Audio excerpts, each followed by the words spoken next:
বীরগঞ্জ সরকারি কলেজে বাংলা বিভাগের প্রভাষক ইয়াসমিন সুলতানা। যারা নতুন একাদশ শ্রেণীতে ভর্তি হয়েছে তাদের সবাইকে শুভেচ্ছা ও শুভকামনা। করোনাকালীন সময়ে তোমরা সকলে বাসায় পরিবারবর্গ সহ আশা করি আল্লাহর রহমতে ভালো আছো। আমি তোমাদেরকে বাংলা পড়াবো। তোমাদের বাংলা বইয়ের নাম হচ্ছে সহপাঠ। নিশ্চয়ই তোমরা বইটি কিনেছো। দেখো বইটা, এই যে তোমাদের সহপাঠ বোর্ড কর্তৃক নির্ধারিত বইটি তোমরা যে কোনো লাইব্রেরিতে পেয়ে থাকবে। এখানে তোমাদের সিলেবাস অনুযায়ী গল্প এবং কবিতা নির্ধারিত করা হয়েছে। আমি প্রথমে তোমাদেরকে সিলেবাস অনুযায়ী গদ্যাংশগুলো জানিয়ে দিচ্ছি। তোমরা ক্লাসটি দেখে বইয়ে দাগিয়ে নিবে কিংবা খাতায় লিখে রাখবে।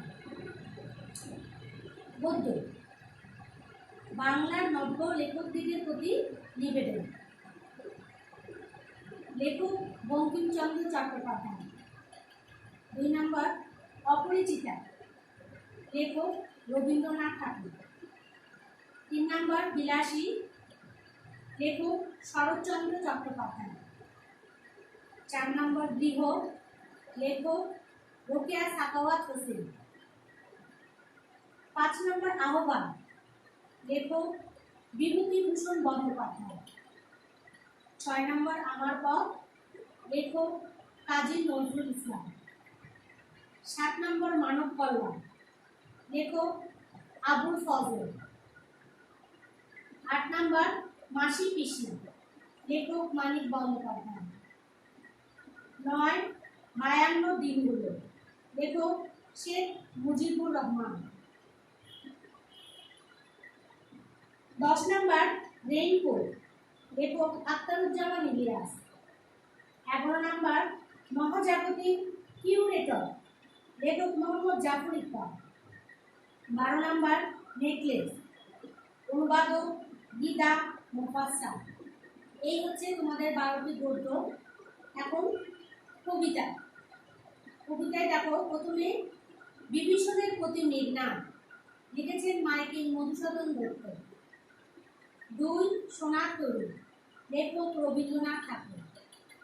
3 বিদ্রোহী, লেখক কাজী নজরুল ইসলাম। 4 প্রতিদান, লেখক জসিমউদ্দিন। 5 সুচেতনা, লেখক জীবনানন্দ দাশ। 6 তাহারই পরে মনে, লেখক সুফিয়া কামাল।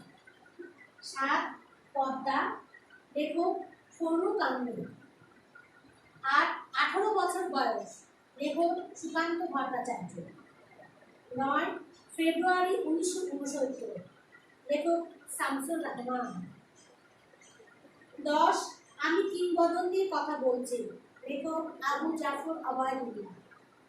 11 নুরুল দিনের কথা মনে পড়ে যায়, লেখক সৈয়দ শামসুল হক। 12 ছবি, লেখক আবু হেনা মুস্তাফা কামাল। নিশ্চয়ই তোমরা জেনে গেলা যে তোমাদের 12টি গদ্য এবং 12টি পদ্য এবারে সিলেবাসে অন্তর্ভুক্ত করা হয়েছে। আমি তোমাদেরকে পড়াবো তোমাদের এই সাহিত্য পাঠের ছোট গল্প মাসি পিসি।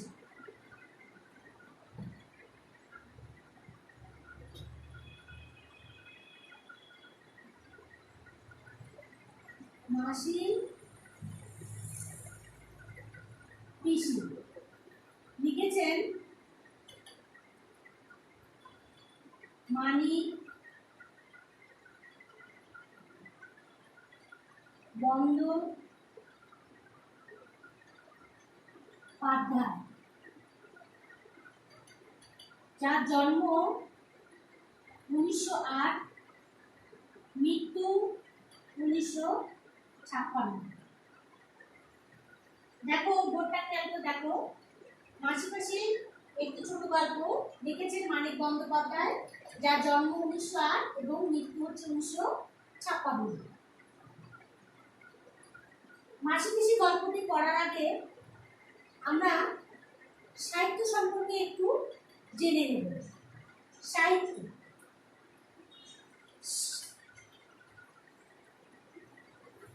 সাহিত্য এমন একটি জিনিস যাকে বলা হয় সমাজের মুকুট। সাহিত্য কি? সাহিত্য হচ্ছে সমাজের মুকুট, অর্থাৎ আয়না। আমাদের সমাজে ঘটে যাওয়া কাহিনী, ঘটে যাওয়া বর্ণনা সব কিছুই এই সাহিত্যের ভেতরে টেনে আনা হয়। বলা হয় যে সব কিছু সমাজ থেকে উপাদান সংগ্রহ করে নিয়ে এসে আমাদের সাহিত্য তৈরি হয়ে থাকে। সাহিত্যকে আমরা কয়েকটি উপাদানে ভাগ করতে পারি। সাহিত্য সম্পর্কে আরো বলা যায় যে সৌরজগতের গ্রহমণ্ডল থেকে শুরু করে মাটির পৃথিবীর অবচেতনাংশ মনের আলোচনাটাই হচ্ছে সাহিত্য। তাহলে এই সাহিত্য আমরা কয়েকটি উপাদান পেয়ে থাকি। এক হচ্ছে উপন্যাস, তোমরা খেয়াল করবা বোর্ডটা। তারপরে ছোট গল্প,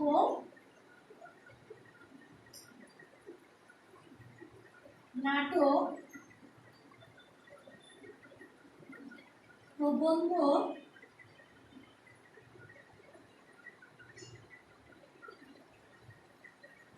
কবিতা,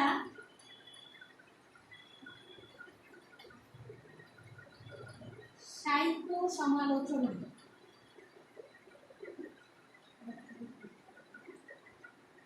এই ছয়টি হচ্ছে সাহিত্যের উপাদান। আমরা কি করব? আজকে আমরা পড়ব হচ্ছে সাহিত্যের উপাদানের ছোট গল্প। তাহলে এখন প্রশ্ন হচ্ছে যে ছোট গল্প কি?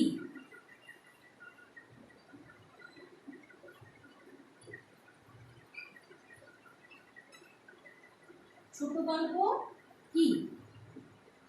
ছোট গল্প আগে দাদি নানিরা মুখে মুখে গল্প শোনা, মজার মজার কাহিনী, রূপকথার কাহিনী, রাক্ষস পক্ষসের কাহিনী, তারপরে রাজার কাহিনী, রাজকুমারের কাহিনী, সুয়োরানী দুয়োরানীর কাহিনী প্রভৃতি মুখে মুখে গল্প শোনা।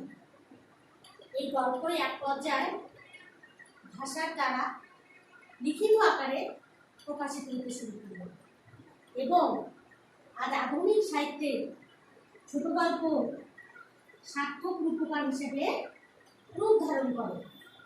বলা হয়ে থাকে ছোট গল্পের মধ্যে ছোট কাহিনী থাকবে, ছোট ঘটনা থাকবে, অল্প কিছু চরিত্র থাকবে এবং যা 15 থেকে 20 মিনিটের মধ্যে পড়ে শেষ করা যাবে।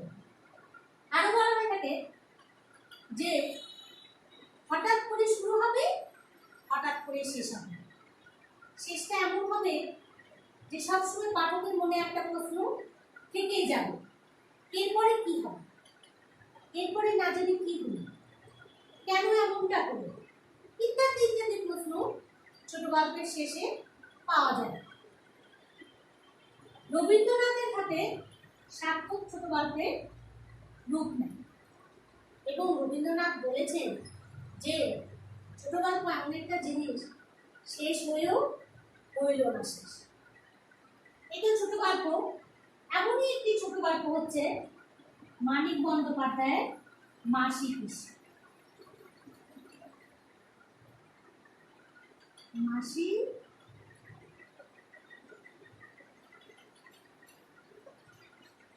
পিসি, মাসি পিসি। মাসি পিসি গল্পটি জানার আগে আমরা মানিক বন্দ্যোপাধ্যায় সম্পর্কে সংক্ষিপ্ত আকারে কিছু জানব।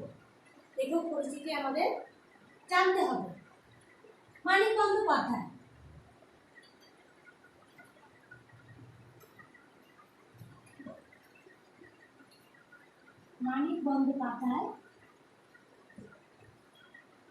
জন্মগ্রহণ করেছেন 1908 সালে এবং মৃত্যুবরণ করেছেন 1956 সালে। তিনি মাত্র 46 থেকে 48 বছর বেঁচে ছিলেন এবং এই 48 বছর বয়সে মানিক বন্দ্যোপাধ্যায় প্রায় অনেকগুলো ছোট গল্প লেখেন, উপন্যাস লেখেন, কিছু প্রবন্ধ লেখেন এবং আত্মজীবনীমূলক ডায়েরি লেখেন। তার উল্লেখযোগ্য উপন্যাস হচ্ছে জননী, দিবারাত্রি কাব্য, পুতুল নাচের রীতিকথা ইত্যাদি। আর ছোট গল্পগুলোর মধ্যে মাসি পিসি, হারানের নাচ জামাই, তারপরে বকুলপুরের রীতিকথা, সরীসৃপ, সমুদ্রের স্বাদ ইত্যাদি। এবং আরো মানিক বন্দ্যোপাধ্যায় সম্পর্কে আরো বলা হয় যে মানিক বন্দ্যোপাধ্যায় বিখ্যাত একটা উপন্যাস পদ্মা নদীর মাঝি, যা 1936 সালে প্রকাশিত হয়। এই পদ্মা নদীর মাঝি উপন্যাসটি 36টি ভাষায় অনুদিত হয়েছে। এমনও বলা হয়েছে যে যেই উপন্যাসটি পড়েছে সেই তার নিজস্ব ভাষায় থেকে অনুদিত করেছে। তাহলে কি হচ্ছে যে মানিক বন্দ্যোপাধ্যায় এমন একজন লেখক যিনি সমাজের একেবারে নিচু স্তরের মানুষদেরকে টেনে নিয়ে এসে গল্প লিখেছেন, উপন্যাস লিখেছেন, বলা যায় যে তার সাহিত্য রচনা করেছেন। তারা জেলে, নাপিত, তাঁতি, কামা, কুমার ইত্যাদি। কেননা আমাদের যখন প্রয়োজন হয় তখনই কিন্তু আমরা এদের কাছে যাই বা এদের কথা মনে করি। যখন আমাদের চুল কাটার প্রয়োজন হয় তখন আমরা কি করি? নাপিতের কাছে যাই। চুল কাটা হয়ে গেলে আমরা নাপিতে ভুলে যাই। যখন আমাদের মাছের প্রয়োজন হয় তখন আমরা কি করি? জেলের কাছে যাই।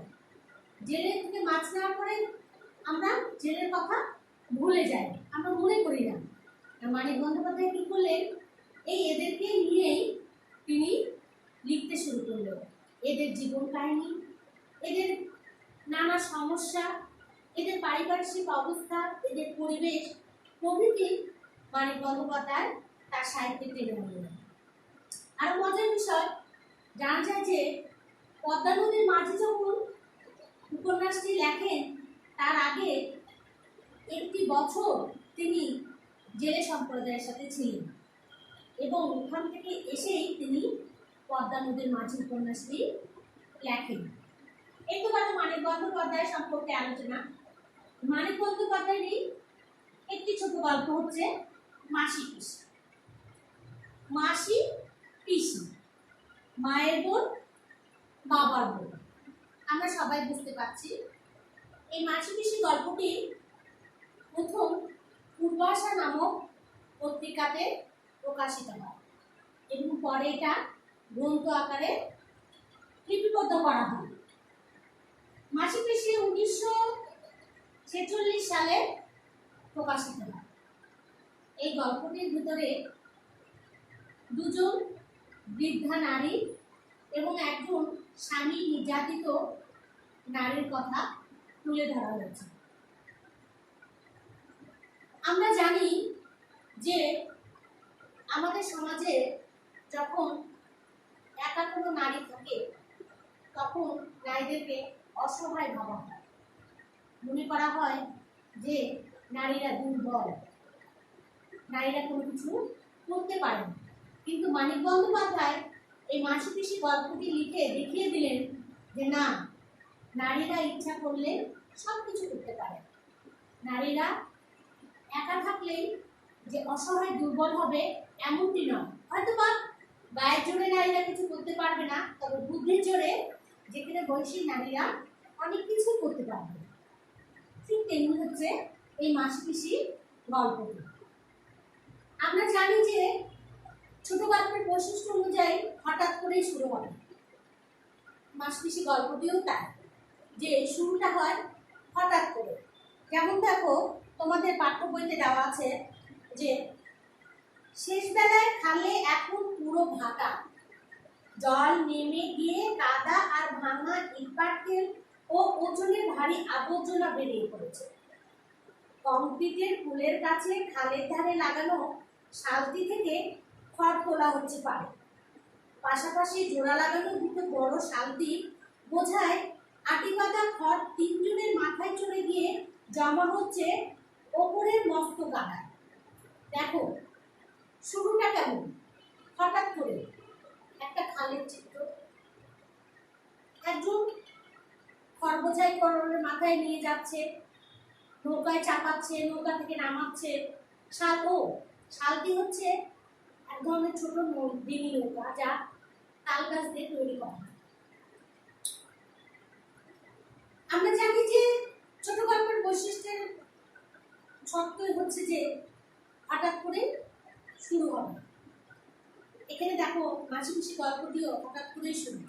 এখানে কোন দুজন লোক, কে নৌকায় করে খরবোঝাই করছে, কে মাথায় নিয়ে যাচ্ছে, কোনো কিছু দেওয়া নেই।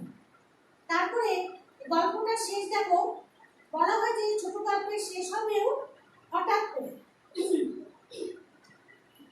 তাহলে দেখো গল্পটা শেষটাও দেখো,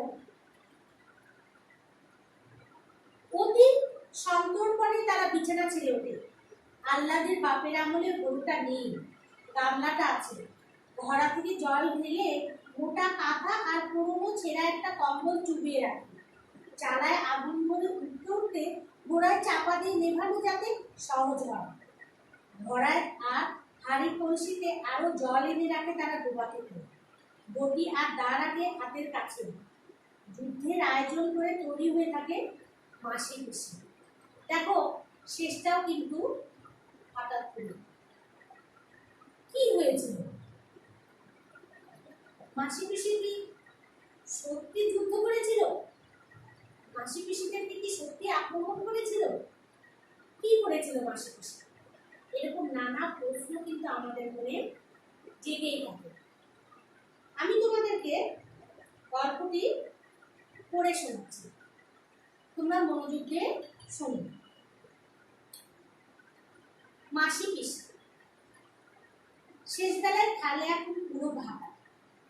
জল নেমে গিয়ে কাদা আর ভাঙা ইটপাটকেল ও ওজনে ভারী আবর্জনা বেরিয়ে পড়েছে। কংক্রিটের পুলের কাছে খালের ধারে লাগানো শালটি থেকে খড় তোলা হচ্ছে পারে। পাশাপাশি জোড়া লাগানো দুটো বড় শালটি বোঝায় আটি বাঁধা খড় তিনজনের মাথায় চড়ে গিয়ে জমা হচ্ছে ওপরের মস্ত কাটায়। ওঠানামার পথে ওরা খড় ফেলে নিয়েছে কাটায়। শালটি থেকে ওদের মাথায় খড় তুলে দিচ্ছে দুজন। একজনের বয়স হয়েছে, আধা পাকা চুল, রোগা শরীর। অন্যজন মাঝ বয়সী, বেটে জোয়ান, মাথায় ঠাসা কদম ছাটা রুক্ষ চুল। ফুলের তলা দিয়ে ভাটা টান ঠেলে এগিয়ে এলো সরু লম্বা আরেকটি শালটি। দুহাত চড়া হয়নি না হয়। দুই মাথায় দাঁড়িয়ে দুজন পোড়া বিধবার লগি ঠেলছে। ময়লা মোটা ধানের আঁচল দুজনেরই কোমরে বাঁধা। মাঝখানে গুটিসুটি হয়ে বসে আছে অল্প বয়সী একটি বোন। গায়ে জামা আছে, নকশা পাড়ের সস্তা সাদা শাড়ি, আচ্ছার থমথমে গরম গোলগাল মুখ। মাসি পিসি ফিরছে কৈলেশ, বুড়ো লোকটি বলল। তাহলে দেখো এতগুলো লাইন চলে আসার পরে আমরা একটি চরিত্রের লাইন পেলাম। নাম কি? কৈলেশ। কৈলেশ বাহকের মাথায় খড় চাপাতে ব্যস্ত ছিল। চটপট শেষ আটিটা চাপিয়ে দিয়ে সে যখন ফিরল, মাসি পাশে শালটি দু হাতের মধ্যে এসে গেছে। ও মাসি, ও গো পিসি, রাখো রাখো, খবর আছে শুনে যাও। সামনের দিকে লগিগুতে মাসি পিসি শালকে গতি ঠেকায়। আহ্লাদে শীতের সিঁদুর পর্যন্ত ঘোমটা টেনে দেয়। সামনে থেকে মাসি বলে বিরক্তির সঙ্গে, বেলা আর নেই কৈলেশ। পেছন দিকে পিসি বলে, অনেকটা পথ যেতে হবে কৈলেশ। মাসি পিসি গলা ঝরঝরে, আওয়াজ একটু মোটা, একটু ঝঙ্কার আছে। কৈলেশের খবরটা গোপন। দুজনে লম্বা লম্বা শালটির দুমাথায় থাকলে সম্ভব নয় চুপে চুপে বলা। মাসি বড় শালটির খড় ঠেকানো বাসটা চেপে ধরে থাকে। পিসি লগি হাতে নিয়ে পেছন থেকে এগিয়ে আসে সামনের দিকে। আহ্লাদে যেখানে ছিল সেখানেই বসে কান পেতে রাখে। কথাবার্তা সেসব শুনতে পায় সহজে। কারণ সে যাতে শুনতে পায় এমনি করেই বলে কৈলাস। বলি মাসি, তোমাকেও বলি পিসি। কৈলাস শুরু করে, মেয়াকে একদম শ্বশুরঘর পাঠাবে না মনে করছো যদি? সে কেমন ধারা কথা হয়?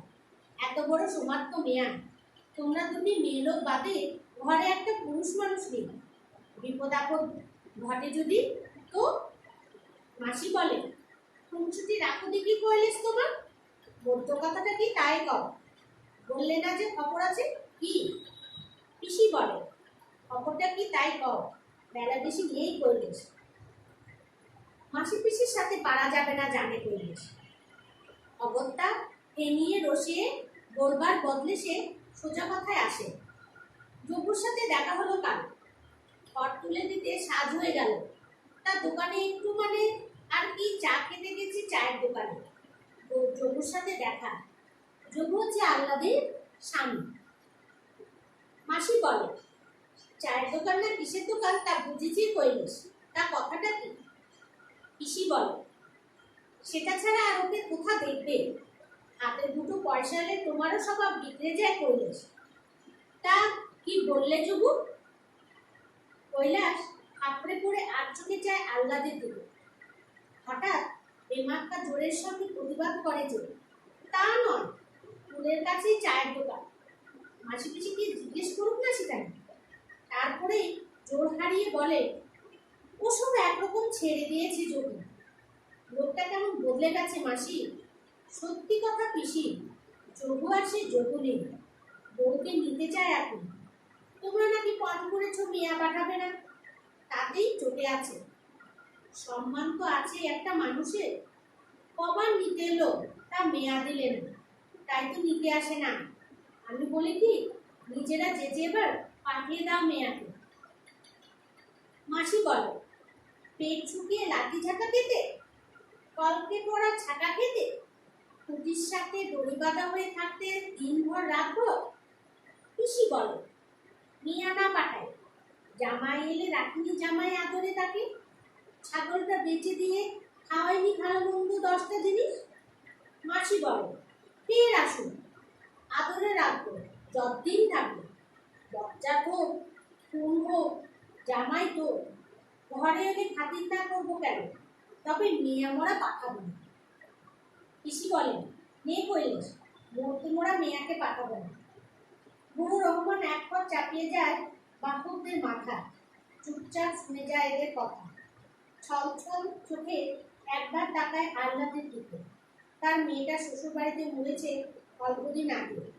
কিছুতে যেতে চায়নি মেয়েটা, দাপাদাপি করে কেঁদেছে যাওয়া ঠেকাতে। ছোট অবুঝ মেয়ে, তার ভালোর জন্য তাকে জোর জবরদস্তি করে পাঠিয়ে দিয়েছিল। আহ্লাদের সঙ্গে তার চেহারার কোনো মিল নাই। বয়সে সে ছিল অনেক ছোট, চেহারা অনেক বেশি রোগা।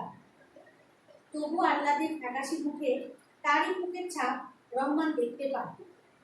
ঘরের আটি তুলে দেবার ফাঁকে ফাঁকে যখনই সে তাকায় আহ্লাদের দিকে।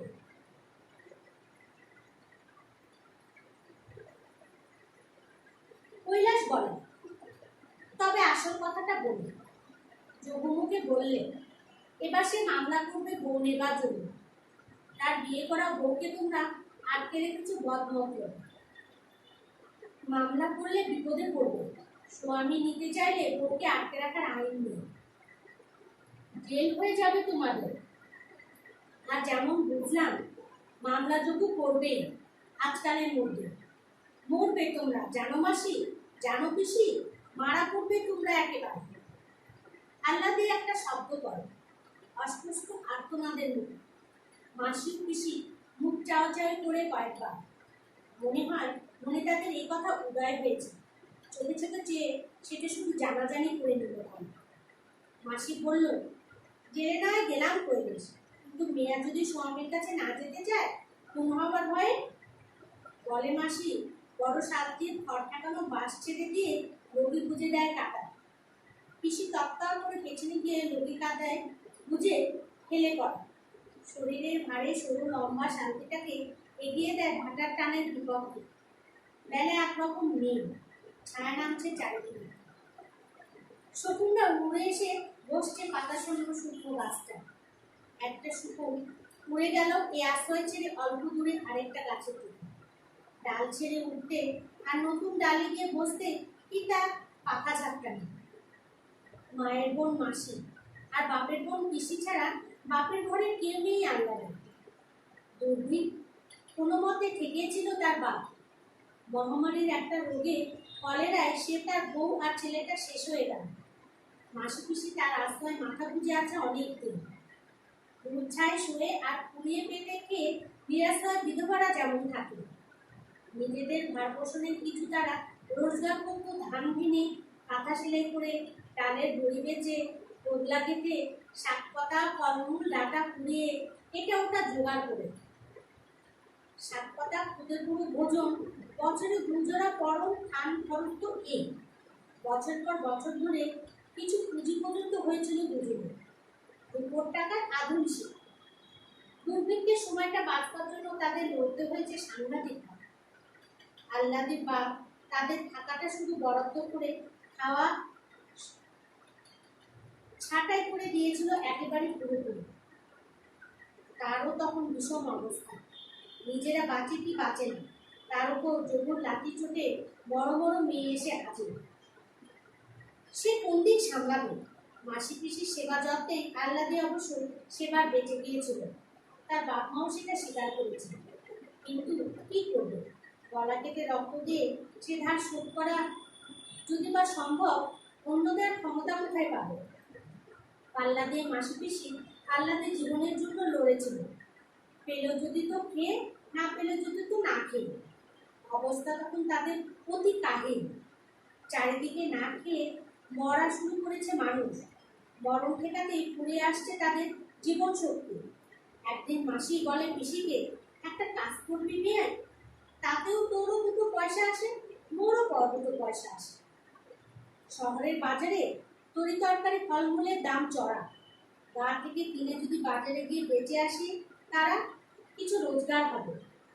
একা মাসির ভরসা হয় না শান্তি পেয়ে অত দূর যেত। যা আসাও একার দ্বারা হবে না তার। পিসি রাজি হয়েছিল। এতে কিছু হবে কি না হবে ভগবান জানে, কিন্তু যদি হয় তবে রোজগারের একটা নতুন উপায় মাসি পেয়ে যাবে। আর সে পাবে না, তাকে না পেলে অন্য কারোর সাথে হয়তো মাসি বন্দোবস্ত করবে। তা কি পারে পিসি ঘুরতে দিতে? সেই থেকে শুরু হয় গেরেস্তের বাড়িতে শাকসবজি ফলমূল নিয়ে মাসি পিসি শালটি বেয়ে শহরে বাজারে গিয়ে বেঁচে আসে। গায়ের বাবু বাসিন্দারাও নগদ পয়সার জন্য বাগানের জিনিস বেচতে দেয়। মাসি পিসির ভাব ছিল আগে, অবস্থা এক, বয়স সমান, এক ঘরে বাস, পরস্পরের কাছে ছাড়া সুদ্দক্ষের কথা তারা কাকেই বা বলবে, কেই বা শুনবে। তবে হিংসা দেশ রেশারেশিও ছিল যথেষ্ট। কোনগুলো বেঁধে যেত কারণে অকারণে। পিসি এ বাড়ির মেয়ে, এ তার বাপের বাড়ি। মাসি উড়ে এসে জুড়ে বসেছে এখানে, তাই মাসির উপর পিসির একটা অবহেলার ভাব ছিল। এই নিয়ে পিসির অহংকার আর খোঁজায় সবচেয়ে অসহ্য লাগতো মাসি। ধীর শান্ত দুঃখী মানুষ মনে হতো এমনি তাকে, কিন্তু ঝগড়া বাঁধলে অবাক হয়ে যেতে হতো তাদের দেখে। সে কি রাগ, সে কি তেজ, সে কি গো, মনে হতো এই বুঝি কামড়ে দেয় একে অপরকে, এই বুঝি তাকে গতি দিয়ে। শাকসবজি বেচে বাঁচবার চেষ্টায় একসঙ্গে কোমর বেঁধে নেমে পরামাত্র সব বিরোধ সব পার্থক্য দিয়ে দুজনে হয়ে গেল এক মন একটা। সে মিল জমজমাট হয়ে উঠল আহ্লাদের ঘাড়ে পড়া। নিজের পেট ভরানো শুধু নয়, নিজেদের বেঁচে থাকা শুধু নয়, তাদের দুজনেরই এখন আহ্লাদে আছে। খাইয়ে পরিয়ে যত্নে রাখতে হবে তাকে, শ্বশুর ঘরের কবল থেকে বাঁচাতে হবে তাকে, গায়ের বচ্চাদের নজর থেকে সামলে রাখতে হবে। কত দায়িত্ব তাদের, কত কাজ, কত ভাবনা। বাপ মা বেঁচে থাকলে আহ্লাদিকে হয়তো শ্বশুর বাড়ি যেতে হতো। মাসি পিসিও বিশেষ কিছু বলতো কিনা সন্দেহ, কিন্তু তারা তো নেই। এখন মাসি পিসিরই সব দায়িত্ব। বিনা পরামর্শে আপনা থেকেই তাদের ঠিক হয়েছিল আহ্লাদিকে পাঠানো হবে না। আহ্লাদিকে কোথাও পাঠানো কথা তারা ভাবতেই পারেন। বিশেষ করে ওই মেয়েদের কাছে কখন মেয়ে তারা পাঠাতে পারে যাবার কথা ভাবলে মেয়ে যখন আতঙ্কে আশুটে মেরে যায়। বাপের ঘর দুয়ার জমি জমাটুকু আল্লাহ দিকে বলতেছে। যখন বউ নেবার আগ্রহ খুব স্পষ্ট। সামান্যই ছিল তার বাপের, তাও শীতের মতো আছে মুখে, বাকি গেছে গোকুলের কবলে। তবু মুক্তে যা পাওয়া যায় তাতেই যখন বলল। খালি ঘরে আল্লাহ দিকে রেখে কোথাও যাবার সাহস তাদের হয়নি। দুজনে মিলে যদি যেতে হয় কোথাও আল্লাহ দিকে তারা সঙ্গে নিয়ে যায়। মাসি বলে, ডরাসনি আল্লাহ দিকে, ভাওতা দিয়ে আমাদের দমাবার পিকৃষা, নয়তো কৈলাসকে দিয়ে ওসব কথা বলায় মোদের। পিসি বলে, দুদিন বাদে ফের আসবে দেখিস জানি। তখন সুদলে বলবে, কই না, আমি তো ওসব কিছু বলিনি কৈলাসকে। মাসি বলে, 4 মাসে পড়লি, আর কটা দিন বা, মা মাসির কাছে রইতে হয় এ সময়টা, জামাই এলে বুঝলে পড়বে। পিসি বলে, ছেলের মুখ দেখে আশার নরম মন, জানিস আল্লাদি তোর কিসে ছিল জরুর মতো, পোকাটা কোলে আসতে কি হয়ে গেল সেই মানুষ, চুপি চুপি এসে এটা ওটা খাওয়া, উঠতে বলি তো ওঠে, বসতে বলি তো বসে। মাসি বলে, তোর মেশো ঠিক ছিল, শাশুড়ি ননদ ছিল বা, উঠতে বসতে কি চেঁচাটিয়েছি ভাবলে ভুল পাবে। কিন্তু জানিস আল্লাদি মেয়েটা যে কোলে এলো, শাশুড়ি ননদ যেন ওকে মাথায় করে রাখলে বাঁচে। পিসি বলে, তুইও যাবি, স্বামীর ঘর করবি, ডরাস না, ডর কিসে। বাড়ি ফিরে দ্বীপ জেলে মাসি পিসি রান্না বান্না সারতে লেগে যাবে। বাইরের দিন কাটলেও আহ্লাদের পরিশ্রম কিছু হয়নি, শুয়ে বসেই দিন কেটেছে।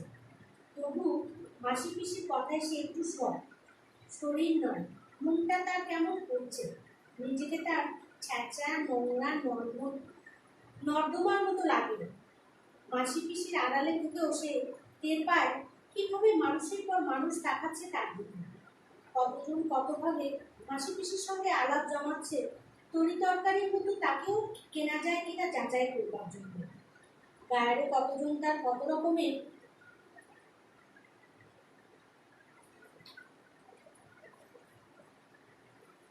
দর দিয়েছে মাসি পিসির কাছে।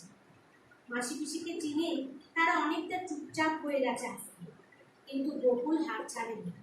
মাসি পিসিকে পাগল করে তুলেছে দেখলাম। মায়ের বাড়া তার এই মাসি পিসি কি দুর্ভোগ তাদের জন্য, তার জন্য। মাসি পিসিকে এত যন্ত্রণা দেওয়ার চেয়ে সে নয় শ্বশুর ঘরে লাঞ্ছনা সইত, যখন লাতে খেত। সে তো তন্দ্রার ঘরে শিউরকে আনলাম, এক পাশে মাসি আর এক পাশে পিসিকে নিয়ে শুলে কি চলবে তার কোনোদিন।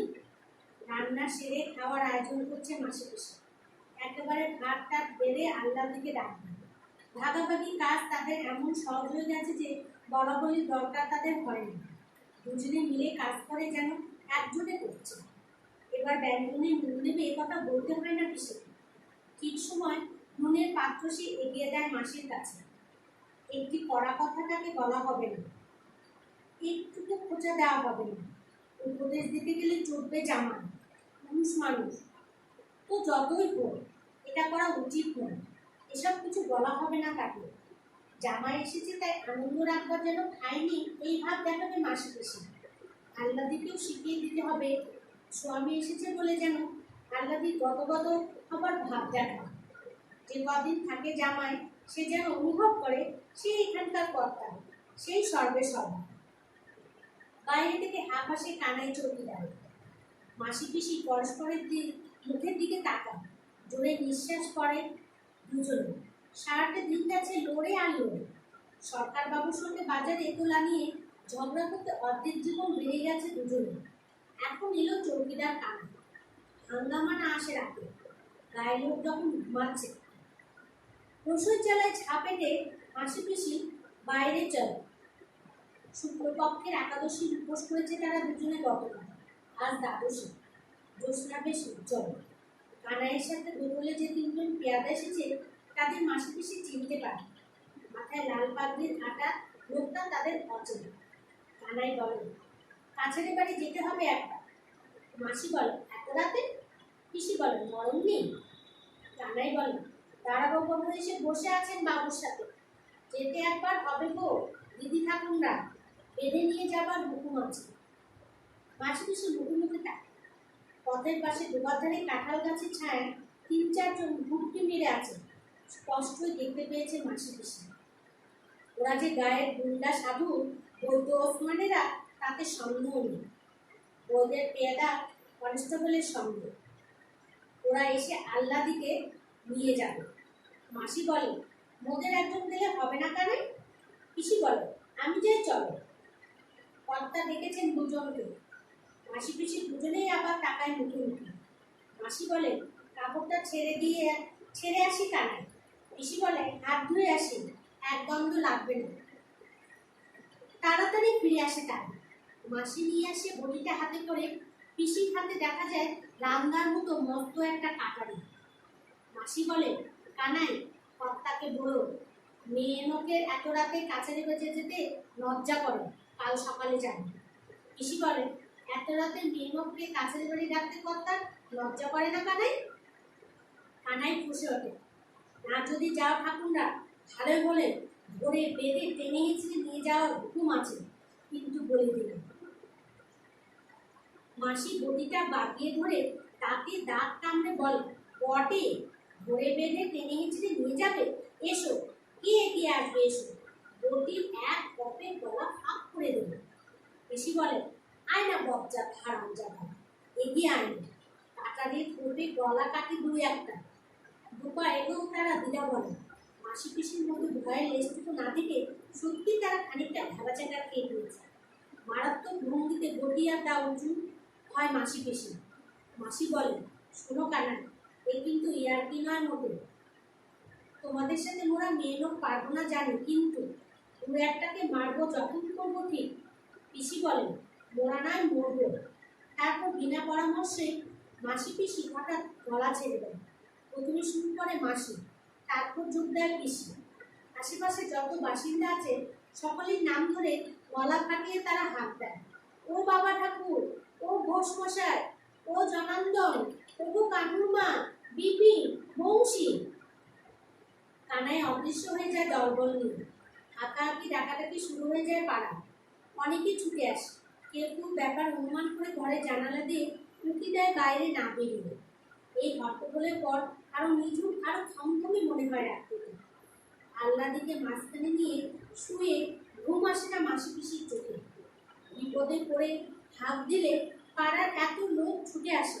এমনভাবে প্রাণ খুলে এতখানি জ্বালার সঙ্গে নিজেদের মধ্যে খোলাখুলিভাবে বকুল আর দারোগা বেটার 14 পুরুষ উদ্ধার করতে সাহস পায়, জানা ছিল না মাসি পিসি। তারা হাত ডাক শুরু করেছিল খানিকটা কানাইদের ভরকে দেবার জন্য। এত লোক এসে পড়বে আশা করেনি।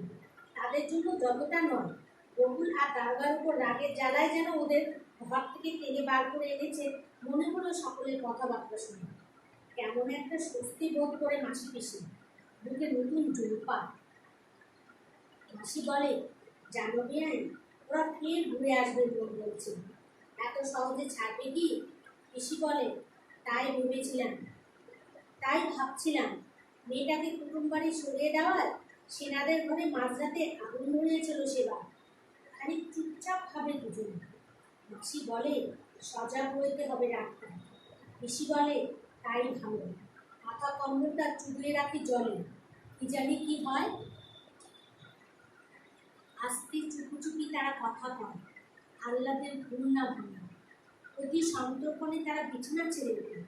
আহ্লাদের বাপের আমলে গরুটা নেই, গামলাটা আছে। ঘরা থেকে জল হলে মোটা কাঁথা আর পুরনো ছেঁড়া একটা কম্বল চুবিয়ে রাখে। চালায় আগুন ধরে উঠতে উঠতে গোড়ায় চাপা দিয়ে নেভানো যাতে সহজ হয়। ঘড়ায় আর হাড়ি কলসিতে আর জল এনে রাখে তারা ডোবা থেকে। বটিয়া আর দা রাখে হাতের কাছে। যুদ্ধের আয়োজন তৈরি হয় থাকে মাসি পিসি। তাহলে তোমরা মাসি পিসি গল্পটি শুনলে, এখন তোমরা নিজেরাই বুঝতে পারবে যে শেষের কয়েকটি লাইনে মাসি পিসি যে যুদ্ধের আয়োজনটা করে রেখেছিল তা তাদের নিরাপত্তার জন্য। তোমরাই বলো, তোমাদের মনে গল্পটা শুনে তোমাদের মনে প্রশ্ন জাগেনি যে সেই কানা এবং ওই শয়তানরা, যা সমাজের এরকম নোংরা মনের হীন প্রকৃতির মানুষেরা আবার এসেছিল কি, নাকি আসেনি? আর যদি এসেও থাকে তাহলে কি এবারও কি মাসি পিসি তাদের সাথে লড়াই করে জিতেছে? মানিক বন্দ্যোপাধ্যায় এটাই বোঝাতে চেয়েছেন যে নারীরা গায়ের জোরে না হলেও বুদ্ধির জোরে কিন্তু অনেক সমস্যার সমাধান করতে পারে। নারী অসহায় একথা ভেবে পিছিয়ে না থেকে বরং সাহস করে এগিয়ে যেতে হবে। তাহলে দেখবে যে সমাজের যারা ভীরু কাপুরুষ শয়তান তারা আর এরকম অসহায় নারীদের উপরে অত্যাচার করার ইচ্ছা পোষণ করবে না। তারা মনে করে একটা নারী মানে তাদের সম্পত্তি, তাদের সম্পদ, তারা ভোগ করতে পারবে। কিন্তু নারীরও যে জোর আছে, নারীরও যে সাহস আছে, মানিক বন্দ্যোপাধ্যায় সামান্য বৃদ্ধা দুজনকে দিয়ে আমাদেরকে বুঝিয়ে দেয়। ছাত্রছাত্রীরা তোমরা এই গল্পটা তো শুনলাম, আবার নিজেরাও বাসায় পড়বা এবং শুনো। এই গল্পের শুরুতেই দেখো লেখক পরিচিতি আছে, এই লেখক পরিচিতিটা পড়বা, এখান থেকে প্রশ্ন হয়ে থাকে। তারপরে শব্দার্থ ঘটিকা এগুলো পড়বা এবং পাঠ পরিচিতিটা তো অবশ্যই পড়বা, এ থেকে বহু নির্বাচনী প্রশ্ন হয়ে থাকে। আজ এ পর্যন্তই, ভালো থাকো, সামনে আবার দেখা হবে। তোমরা সবাই আল্লাহর রহমতে সুস্থ থাকো এই কামনাই করছি এবং আমি আশা করছি যে তোমরা এই অনলাইন ক্লাসটি মনোযোগ দিয়ে শুনবা, পড়বা এবং এর ভেতর থেকে ছোট ছোট বহু নির্বাচনী প্রশ্ন বের করে লেখার চেষ্টা করবে। আজ এই পর্যন্তই। আসসালামু আলাইকুম, আল্লাহ হাফেজ।